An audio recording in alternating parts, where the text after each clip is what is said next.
What is up, Earthnoids and Spacenoids? I am just a simple new type, and in this episode we continue Elyard's trial as we cover Advance of Zeta, Flag of Titans. Last time, Comrade brought Audrey and Hendrik to Earth, where someone tried to kill them. On the stand, interrogation began, and Elyard saw Audrey for the first time in years. This time we will be introduced to a new mobile suit that drops into Earth's atmosphere. Elyard goes up against the Xeon remnants once again, and Audrey takes the stand. So let's get into this. October, UC 0085.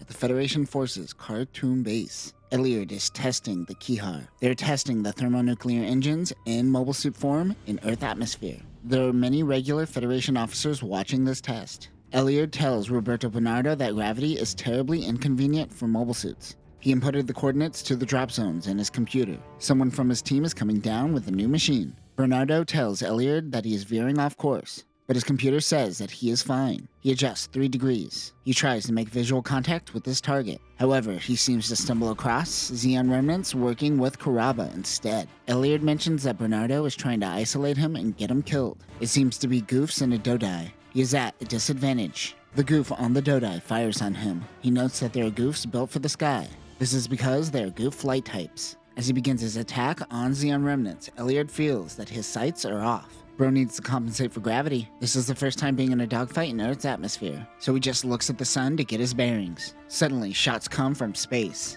He hears Carl on the comms, who didn't expect Elyard would be piloting the Kihar. Carl used long-range weapons to help Elyard. He is still 3 minutes out before making contact. He is piloting the Dandelion. I did like 5 takes of that. You just can't make the word Dandelion sound intimidating. Anyways, the RX-107 TR-4 Dandelion is a prototype atmospheric reentry module. At its core, this mobile suit is the Rosette, with an atmospheric module developed around it. It has a mobile suit form and a mobile armor form, but the pilot doesn't switch between forms depending on its needs. Rather, it oscillates between the 2 forms based on the circumstances. Its parts can be detached, leaving just the Rosette. Of course, it has an atmospheric reentry form, which could store 1 extra mobile suit. When on Earth, it can function as a subflight system. Its mobile suit form looks like a chicken had sex with a Hyzak. Weapons include a long-range beam rifle and a claw arm. July, UC 0088. Elyard said Audrey's name as he saw her in the flesh. This is his first confirmation that she is even still alive, and assumed he would just never know. Conrad says she is why he took so long and had to extend his court date. The Commodore beckons the prosecutor and defendant. Before approaching the judge, Comrade says this is their first attack to Elyard. Captain Gordon is caught off guard by Audrey. He tries to protest the witness, but is brushed off. Conrad begins his testimony. Audrey goes on the stand. He begins asking her how she knows Elyard. She tells them how they were both a part of the Titans test team on both the Aswan and the Izmir. Gordon objects and says that she is a civilian and has no position to discuss military operations. This was pointless and overruled. Conrad asks about the escort mission in July of 0085. Audrey explains that the Titans test team launched from Side 1. Elyard launched in the Jim Kai, Murphy in the Hazel, and Carl in the Jim Sniper 3. They escorted a transport ship where they encountered Xeon remnants. Once the mission was over, the captain got orders to support Basque. She corroborates that the team knew nothing of the G3 gas they were transporting. Gordon objects, stating that the defense is trying to elicit unverifiable facts out of the witness, but he is overruled. He asks about mobile suit propellants and how mobile suits operate. Audrey says that a mobile suit propellant wouldn't last long. A ship is essential to operate a mobile suit, and they can't fly from side to side like a ship. Meanwhile, in Cosmic Era, he confirms that after the mission, they returned to Aswan, orbiting the moon, and then went to Kompe Island. He says, would it be not possible for a mobile suit to get from Kompe Island to Side 30 in a mobile suit? She says no. Conrad puts her testimony instantly into evidence. This should handle the evidence against Elyard's first charge. He has to work on the remaining 3. But before moving on to the other charges, Gordon gets to question Audrey. UC 0085. The TR-4 breaks through the atmosphere and immediately transforms into Chicken Hyzak mode. Elyard tells him that there is 1 goof on a Dodai and 3 goof flight types. Commander Bernardo is still showing contempt for the Titans test team on the comms. The goof fires at the Dandelion. Elliot notes that these mobile suits are relics from the 1-year war, but their formation and tactics are still on point. They also don't seem to second-guess jumping around in gravity like Elliot currently is. Bernardo mentions some textbook maneuver nonsense, but talks about Amado Ray in the process. This inspires Elliot as he is on the defensive with the remnants.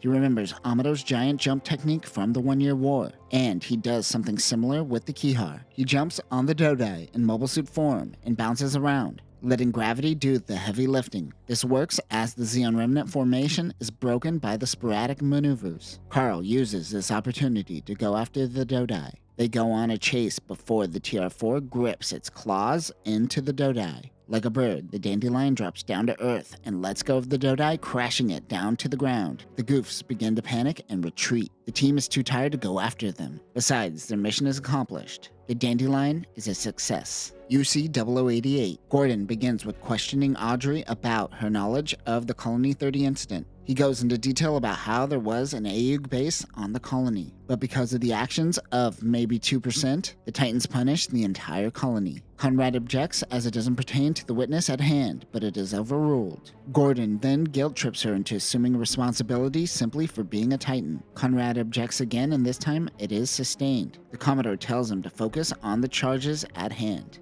However, the judge frowned when saying this. He gets into the details about the mobile suit traveling from one side to another. He then notes that they are a test team. Certainly there is a loadout that would allow a mobile suit to traverse from one colony to another. This puts Audrey on the defensive. He asks her to answer yes or no, and she says yes, it is possible, but logistically improbable. He then inquires about Captain Otto Peterson's involvement with Basque. Audrey starts getting anxious. She says that the AS-1 captain said it would involve operational maneuvers outside of Colony 30, and that it would be a good idea to get on Basque's good side. Gordon latches onto this. He says that that statement implies that Otto is most likely in on Basque's operation. She pleads ignorance of his intentions. She asks, why would Otto send him out to help Basque right after a mission? That seems a little excessive.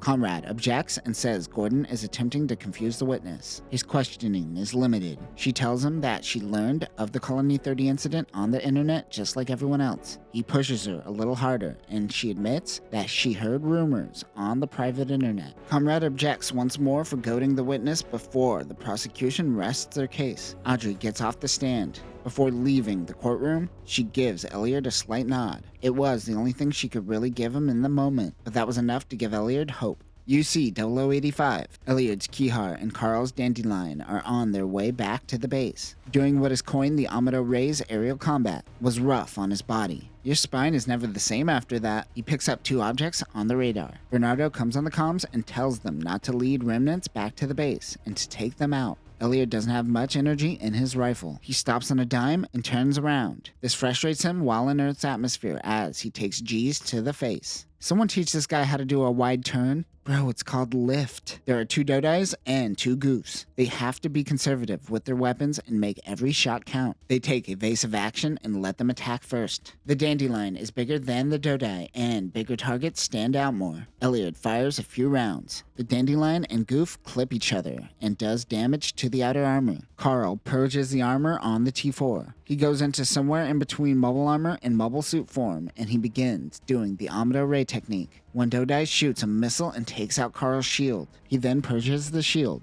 Elliot shoots and takes out the Dodai. The goof jumps off just in time. As the goof touches down, it goes silent. Elliot mentions in flight school, you learn that landing is the most important thing, and improper landing can be deadly. Damn, that goof pilot just accidentally crushed his own spine. Carl takes out the final Dodai. Elliot sees the mobile suit. Once all of the armor is purged, it essentially becomes Rosette. The RX-107 Rosette is the successor to the RMS-106 Hyzac. It is equipped with a movable shield and capable of carrying 4 energy pack holders. This is the core unit for the Dandelion and has a special frame and backpack when this is equipped. Weapons include a scattering beam gun, a beam rifle, and a 120mm cannon, which also contains the Gatling Smasher. After taking care of the remnants, Elliot requests an extraction to pick up all of the Dandelion's purged parts. They don't bring help, and Bernardo tells them to handle it themselves. This causes Elliot to brake. He speeds back to the base and fires a warning shot near the command center. He asks, once again, for an extraction point, and Bernardo finally obliges. Elliot knows that he's going to be thrown in the brig for that one, but it was satisfying and so worth it.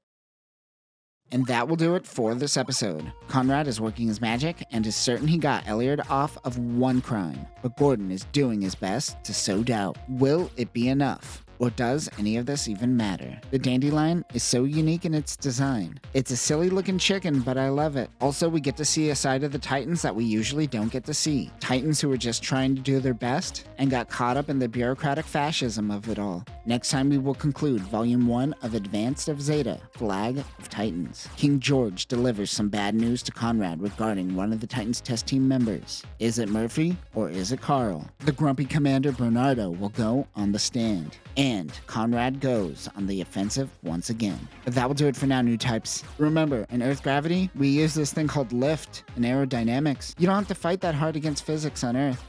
Peace.